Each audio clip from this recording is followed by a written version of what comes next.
Assalamualaikum warahmatullahi taala wabarakatuh. Bismillahirrahmanirrahim. Alhamdulillah rabbil alamin. Allahumma shalli wa sallim ala sayyidina wa maulana Muhammadin wa ala alihi washabihi ajmain. Subhanaka la ilma lana illa ma 'allamtana innaka antal alimul hakim. Rabbi shrah lana sadrana wa yassir lana umurana wahlul 'uqdatam min lisani yafqahu qawlana. Rabbi zidna ilma warzuqna fahma.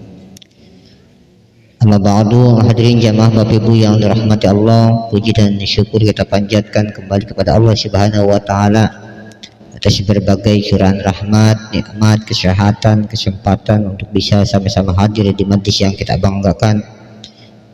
Bertepatan pada hari Ahad malam Isnin, yaitu kajian rutin di Qiratibul Atos dan juga kajian fikih yang mudah-mudahan senantiasa menjadi tambahnya amaliyah kita, keyakinan kita untuk beribadah kepada Allah Subhanahu wa taala. Salawat dan salam semoga Allah curah dan limpahkan kepada junjungan Nabi besar kita Nabi Muhammad sallallahu alaihi wasallam, para keluarga, sahabat, dan mudah-mudahan Allah jadikan kita semua yang hadir sebagai pengikut setia Rasulullah sallallahu alaihi wasallam yang tentunya kita berharap akan syafaatnya kelak di yaumil qiyamah nanti. Amin ya rabbal alamin. Hadirin jamaah Bapak Ibu yang dirahmati Allah, sebelum kita melayankan zikir, mohon doa untuk ananda kami. Siapa namanya? Muhaimin Haitami Pak Haitami. Yang bikin nama siapa ya? Alhamdulillah bertambah usia yang ke-5 tahun, didoakan, mohon doanya mudah-mudahan menjadi anak yang soleha, yang soleh, jadi anak yang soleh. Nambah lagi ya. Semoga Allah jadikan menjadi anak yang soleh, diberikan ilmu yang bermanfaat dan tentu bisa bermanfaat untuk kedua orang tuanya, agama dan bangsanya. Al-Fatihah. A'udzubillahi minasyaitonirrajim. Bismillahirrahmanirrahim. Alhamdulillahi rabbil alamin arrahmanirrahim maliki yaumiddin. Iyyaka na'budu wa iyyaka nasta'in. Ihdinas siratal mustaqim. Siratal ladzina an'amta 'alaihim ghairil maghdubi 'alaihim waladdallin. Bismillahirrahmanirrahim. Alhamdulillahi rabbil alamin. Allahumma shalli wa sallim ala sayyidina wa maulana Muhammadin wa ala alihi washabihi wa man tabi'a lahu bi ihsan ila yaumiddin. Asyhadu an la ilaha illallah wa la syarika lahu wa asyhadu anna Muhammadan abduhu wa rasuluhu la nabiyya wa la rasula ba'dahu. Subhanaka la ilma lana illa ma 'allamtana innaka antal alimul hakim. Rabbi shrah lana sadrana wa yassir lana umurana wahlul 'uqdatam min lisani yafqahu qawlana. Rabbi zidna ilma warzuqna fahma. Allahumma 'allimna bima yanfa'una wa yanfa'una bima 'allamtana bi rahmatika ya arhamar rahimin. Amin. Amma ba'du. Bapak Ibu yang dirahmati Allah, pada pertemuan kali ini kita membahas kelanjutan tentang bab tasyahud atau rukun sholat, di mana rukun sholat kemarin kita membahas tentang tahiyat atau tasyahud akhir ya. Jadi sekarang yang kita bahas adalah salam, karena di antara rukun sholat itu setelah membaca tahiyat akhir maka kita membaca kalimat salam. Maka dalam kitab Al-Adhkar qala Al-Imam An-Nawawi, babus salam litahalluli minas shalah, bab salam sebagai penutup tahallul. Tahallul itu berasal ya, tahallul itu menghalalkan atau menyudahi. Jadi kalau kita dulu dalam sholat Pak ya, itu dalam sholat kan diharamkan untuk berbicara, diharamkan untuk makan. Makanya kalau sholat itu ibadah yang mencakup seluruh aspek ibadah, doa segala macam termasuk. Maka dalam sholat beda dengan puasa. Kalau puasa tidak mencakup bacaan dan lain sebagainya dalam ibadah-ibadah sholat, tapi ketika beribadah sholat itu sudah mencakup ibadah. Dalam sholat tidak boleh makan, artinya kita pun harus sholat berpuasa gitu ya. Dan sholat tidak boleh berbicara. Kalau puasa masih boleh berbicara, sholat tidak boleh berbicara. Bahkan bukan hanya itu, pikiran pun, segenap pikiran dalam sholat itu mesti kita jaga.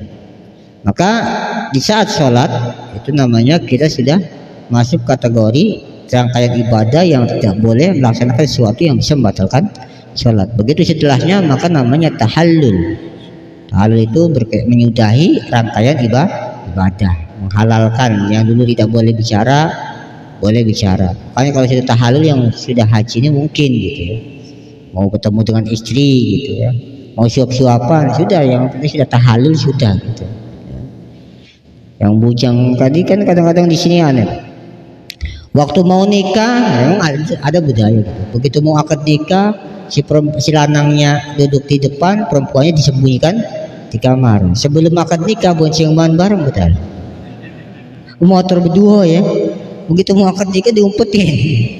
Saya khawatirnya si perempuan kabur gitu.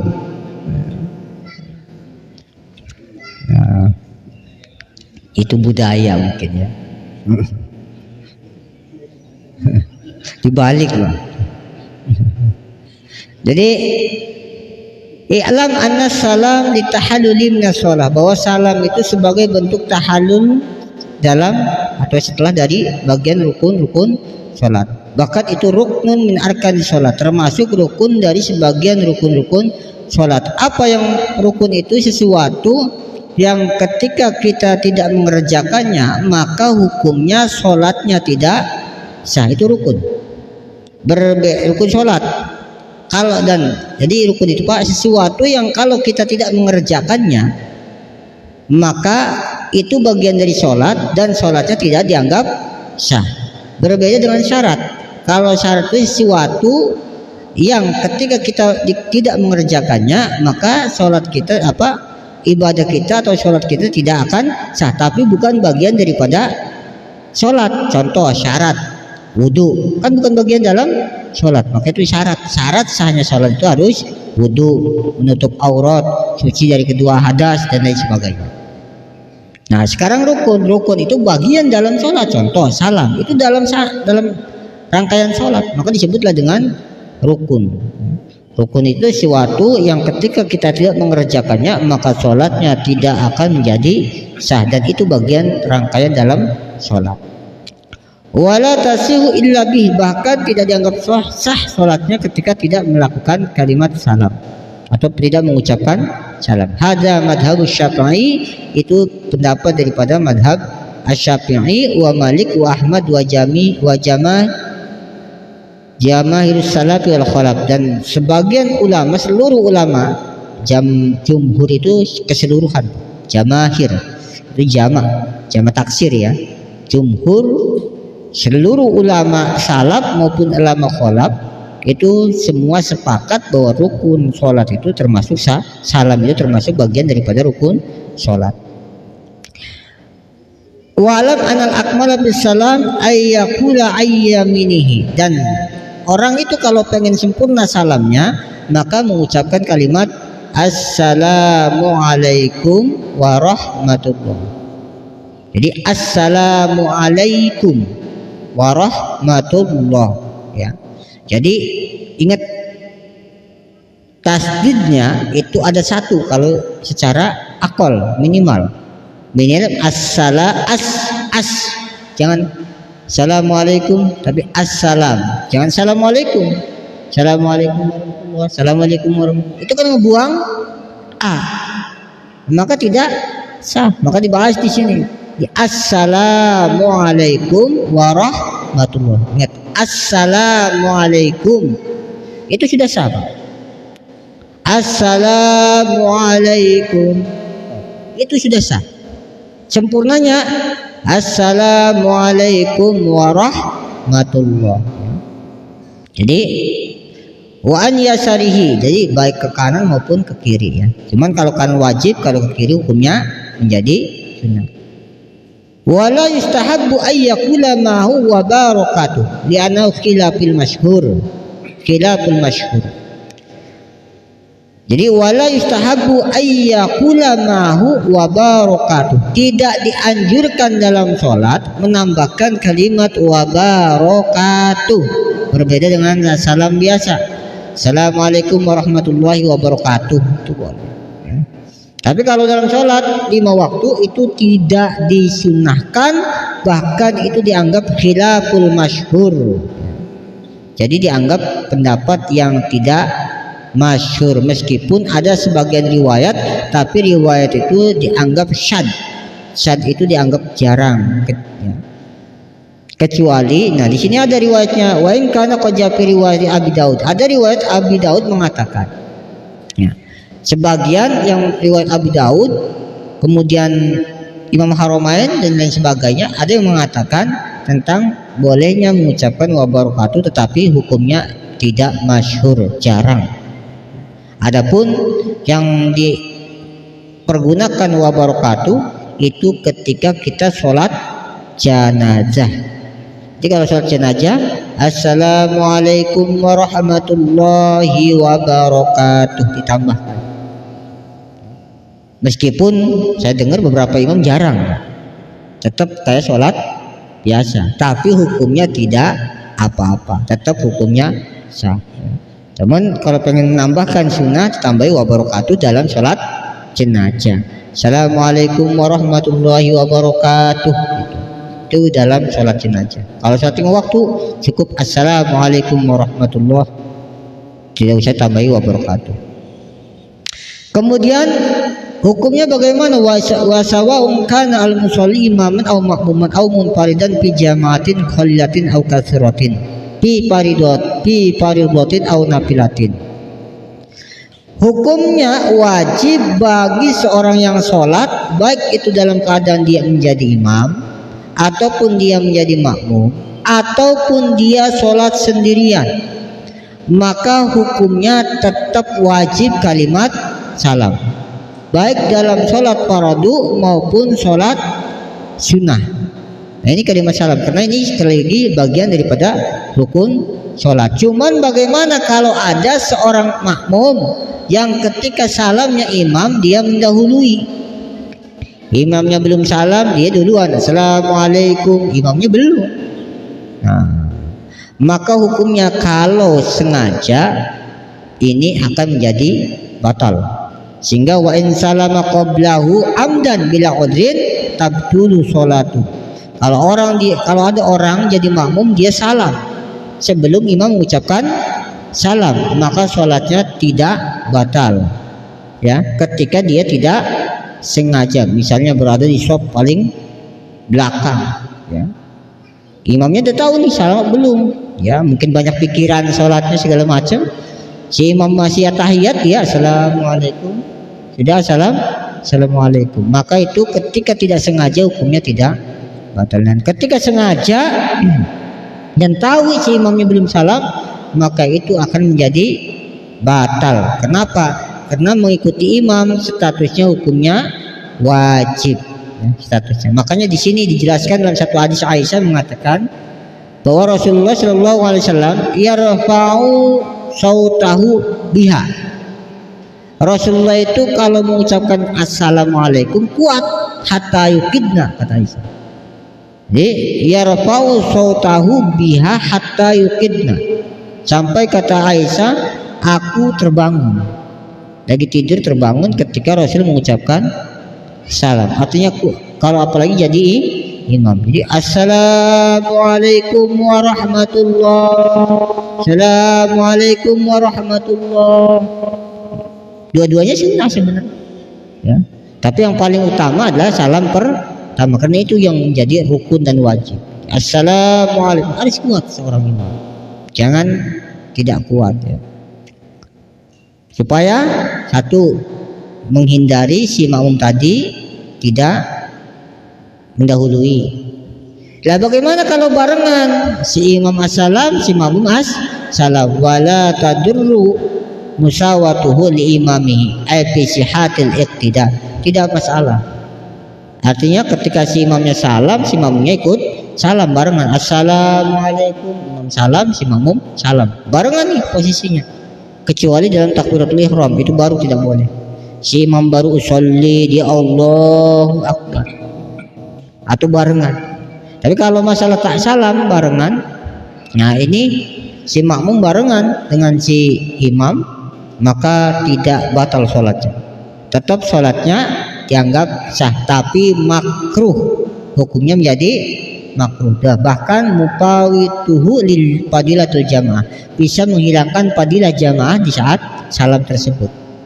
Jadi kalau kita pengen fadilah jamaahnya dapat, kalau kita sholat itu tetap mengikuti imam, gerakan imam cepat kita cepat, imam lambat kita lambat gitu. Jangan imam cepat kita lambat, ya nanti ketinggalan ya.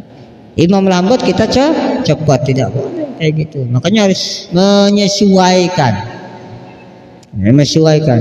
Jadi jangan ini imam sholat kayak orang balapan ngetrek, imamnya ngebut, makmumnya lebih ngebut. Jadi seperti itu. Kemudian terkait lafaz salam, maka di sini ada berapa kalimat salam yang wajib, itu assalamualaikum. Jadi assalamualaikum, walau qala salamun alaikum lam yajidhu alal asal. Kalau cuman assalamualaikum warahmatullah, assalamualaikum, maka tidak sah. Ingat, assalamualaikum warahmatullah tidak sah. Jadi harus assalamualaikum, jangan assalamualaikum. Ini tidak sah menurut pendapat yang dianggap lebih utama, yang lebih sahih. Bahkan yang boleh itu alaikumussalam, itu malah boleh, meskipun jarang, cukup, tapi tidak mendapat fadilah sunnah karena tidak mengikuti yang sunnahnya gitu. Tapi sah sholatnya, misalnya assalamualaikum warahmatullah, si imamnya, maunya waalaikumsalam warahmatullah, waalaikumsalam jawab, maka itu assalamualaikum, waalaikumsalam tetap sah, tapi tidak mendapat fadilah sunnah. Nah, tapi kalau kita ngaji itu enaknya gini Pak, tahu sama kemarin bahas masalah kurban gitu kan. Kalau kita dalam fikih kan gampang Pak, simpel. Kurban itu intinya berbagi. Agama itu mesti tidak akan berbeda nalarnya dengan akal. Meski agama agak sama dan sejalan dengan akal, itu agama. Jadi agama itu mesti ada kemaslahatan dan sejalan dengan akal. Sehingga ketika berbicara korban, maka ketika berbicara korban itu berbicara tentang berbagi dan tentang hukum sunnah. Ketiganya tentang bagaimana kalau kita berbagi itu bentuknya yang dipilih bukan tulangnya tapi dagingnya. Itu secara segi fadilahnya. Sehingga ada yang dalam kitab al-fiqih islami wal adilatihi di sini, di kitab ini karya daripada Syekh Wahbah Az-Zuhaili. Sapi perempuan itu sebenarnya dagingnya yang gemuk itu lebih utama ketimbang sapi lanang tapi kurus sebenarnya. Tapi kalau yang disampaikan kepada orang yang tidak ngaji tadi, ini bid'ah, padahal tidak ngaji ngomong bid'ah. Ditanya bid'ah itu apa, yang tidak pernah dilakukan Nabi. Gampang jawabannya, cuman itu jawabannya ya. Dalam fikih itu seperti itu. Tapi yang lebih utama ia gemuk, ia laki-laki. Kenapa? Ada efek. Kalau kita menyembelih perempuan, itu karena perempuan itu akan beranak pinak. Sehingga ada sebagian pendapat yang mengatakan ulama, kalau ada kambing perempuan tidak beranak lagi dan badannya subur gemuk, itu lebih utama. Lebih utama lagi. Begitu. Ya. Jadi secara fikih. Nah, jadi kan dengan akal sejalan. Itulah. Maka kalau kita ngaji ini sebenarnya, makanya dalam satu kalimat Rasulullah mengatakan ya, aliman wahidan, satu orang alim, orang yang paham dengan agama, al-faqih, faqihun wahidun asadu minasyaiton. Orang yang paham agama satu saja itu lebih susah bagi setan menggodanya min ahli ibadah ketimbang orang itu ahli ibadah. Jadi jangan heran Pak, saya berbicara gini, kalau ada orang ahli agama, faqih, orang ahli agama, ahli hukum, dia paham agamanya, dia mengerti hukumnya, maka ini bagi setan susah diganggu. susah diganggunya. Ya. Tapi kalau cuma ahli ibadah itu mesti sangat mudah diganggu. Contoh, Syekh Barseso itu ahli ibadah. 250 tahun dia tidak pernah bermaksiat kepada Allah. Karena ahli ibadah, tapi gampang dipelesetkan dan disesatkan oleh setan. Buktinya 250 tahun dia terganggu oleh setan dan kemudian meninggal dalam keadaan kufur. Tapi orang faqih, orang yang ngerti agama, yang paham, maka ini akan berat. Akan sangat susah bagi setan mengganggunya. Berbeda dengan ahli ibadah. Makanya jangan heran kalau ada orang ahli ibadah ke masjid rajin, misalnya ya, zikirnya kuat, zikir terus, jamaahnya jempol, oke. Tapi misalnya togelnya jalan terus, misalnya gitu. Judinya yo masih seminggu 2 kali jadilah gitu ya. Nah ini berarti gampang karena dia ahli ibadah, tapi ahli ngaji tidak. Nah, makanya ada kalimat sa'atun fi majlisil ilmi khairu min alfi ibadah. Duduknya 1 jam di antara majelis ilmu itu lebih utama ketimbang kita melaksanakan ibadah 1000 rakaat. Itu pahalanya luar biasa.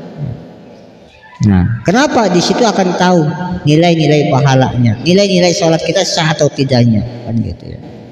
Apalagi maksudnya ahli ibadah itu yang tidak paham agama. Tapi kalau ahli ibadahnya paham agama, ya lebih sangat sulit lagi bagi setan untuk mengganggunya. Jadi satu ahli ibadah, satu ulama yang paham agama lebih sangat menyulitkan bagi setan ketimbang 1 atau 10 ahli ibadah yang tidak paham agama. Mudah Pak? Oh, mudah dikompor-kompori kalau orang cuma mengandalkan zikir saja. Kalau orang cuma mengandalkan ibadah saja mudah dikompor-kompori itu. Ya. Makanya saya kalau musyawarah dengan kawan-kawan yang tidak sepaham dalam bentuk apapun, kaget dulu, nafsunya dihilangkan dulu. Yuk kita duduk bareng, kita berbicara secara ilmiah. Itu yang saya suka. Berbicara dengan ilmiah. Jangan berbicara dengan nafsu. Kalau berbicara dengan nafsu itu tidak akan ada ilmiahnya. Kalah jadi abu, menang jadi arang. Tidak akan ada manfaatnya. Tapi kalau kita benar-benar debat secara ilmiah, terbuka, kitabnya ada, jelas dalilnya, hukumnya, dan kemudian kesampingkan dulu egoisnya, maka insya Allah akan dapat cahaya dari Allah, yaitu sebuah nurul ilmi, cahaya ilmu. Kemudian lanjut, walau qala alaikumussalam ajau. Jadi kalau kita mengucapkan alaikumussalam maka itu dianggap sah. Ya. Walau qala assalamu alayka au salamu alayka au salamu alaikum au salamullahi alaikum au salamu alaikum bi ghairi tanwin au qala assalamu alaihim lam yajid syai'un min hadza bila khilaf. Kalau kita mengucapkannya assalamu alayka itu dia sah. Meskipun dalam salam itu hakikatnya orang salam, seorang imam itu menyampaikan salamnya kepada si makmum.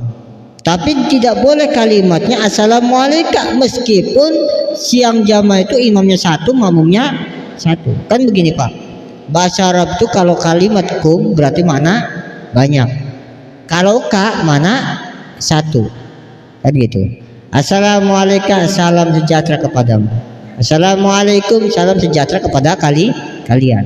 Meskipun si makmumnya cuma 1, jangan kalimatnya diucapkan assalamualaikum. Ini akan batal, tidak sah. Tetap assalamualaikum. Sehingga diniatkan. Nah, ketika kita mengucapkan salam ini Pak, wastanab, ketika kita mengawali kalimat salam, nah kita disunahkan untuk khuruj minas sholat, niat keluar sholat.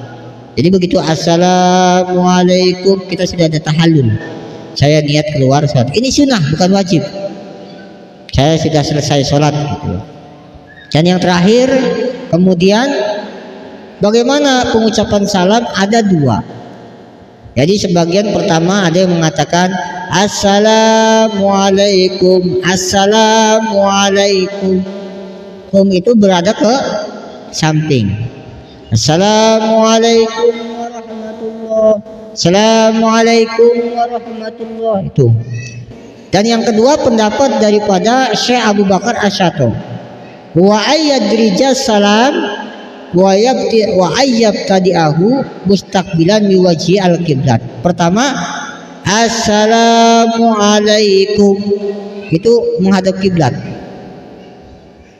Atau assalamualaikum itu karena assalamualaikum itu kalimat salam itu assalamualaikum.